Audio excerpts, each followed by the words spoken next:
Well, good evening, church. Pastor Craig here once again with a Wednesday midweek greeting. I want to wish you a happy Wednesday. Today was just way too windy during the day to shoot this video, so I figured I'd wait till I got home and just shoot it in my living room. Besides, it gives me a chance to feature my friend Jalapeno here. Haven't had him on a video for a while. No, we haven't seen you for a while. No, give me a kiss. No, he just sits there. That's what birds do sometimes. This week I want to follow up on the thoughts that I shared last week on the Wednesday greeting. Last week I talked about the fact that we need to be drawing near to God, and He will draw near to us. And that as we in turn draw near to God and He draws near to us, that then we can resist the devil and he will flee from us. But I was thinking of it, in order to do that, it's not enough just to say that I'm going to draw near to God. We got to take some steps to do it. Out in my garage, I've got my paddle board, I've got my paddle, I've got my paddling vest, all the supplies that I need for paddling. And I could say, I'm going to go out and paddleboard. But until I actually take the paddleboard and put it in the water and stand on it, I'm not really paddleboarding. Even though I could stand out in the garage with my swim stuff on and I could have all the gear on and I could even get my paddleboard and put it on the floor and stand on it if I wanted to. It probably wouldn't be a wise thing to do, probably damage the paddleboard, but I could. But I still wouldn't be actually paddling on my paddleboard until I put it in the water. You ever find yourself thinking, I'm going to draw near to God. I'm going to spend more time with God. But then life gets busy. And the time that you thought you'd spend with Him, you end up doing other things. I mentioned paddleboarding because one of the things that I love to do is I love to take time and actually put it on my calendar to schedule time to get away and be alone with God.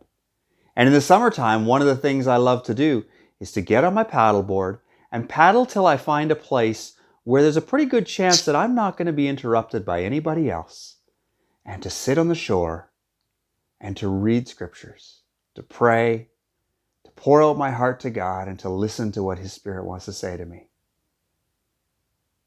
But it's not just enough to say I'm going to do it. I need to actually get out there and do it. You find yourself struggling to spend time alone with God? I'd encourage you not just to be content to say, I'm going to do it someday. Actually spend time with God. Schedule it. Even Jesus Himself, so many times we read that He would leave the crowds behind and He'd go to a quiet place to pray. Sometimes that meant He actually had to get in a boat and go to the other side of the lake just to get away from people. Although oftentimes He'd get to the other side of the lake only to find a crowd of people. And even then, His schedule might have changed a bit and He'd pour His heart and life into those people. But eventually, He would send them on their way. And then He would spend time in prayer with His Father. Jesus knew the importance of actually setting aside that time, of taking time to draw near to God. As I reflected on those thoughts last week, perhaps you've been encouraged in your heart to spend more time with God. This week, I want to encourage you not just to be content to have that desire, but to actually make it a reality. To schedule time to be alone with God. Even if it's only a few moments to start with. I have the luxury of having a schedule that allows me to set aside whole days when I will do that. You might say, oh, Pastor, I could never have time to do that. Well, maybe not right now. But what can you do? What can you put on your schedule to actually set aside intentional time to be with Jesus? I'd encourage you not only to dream of that, but to make it a reality. Well, that's just some thoughts I wanted to share with you this week. As we anticipate worshiping together on Sunday, I do want to remind you that this is Communion Sunday once again. And so if you plan to take in the service on the live stream, please make sure that you have the elements ready for you and your family if you wish to participate in that way.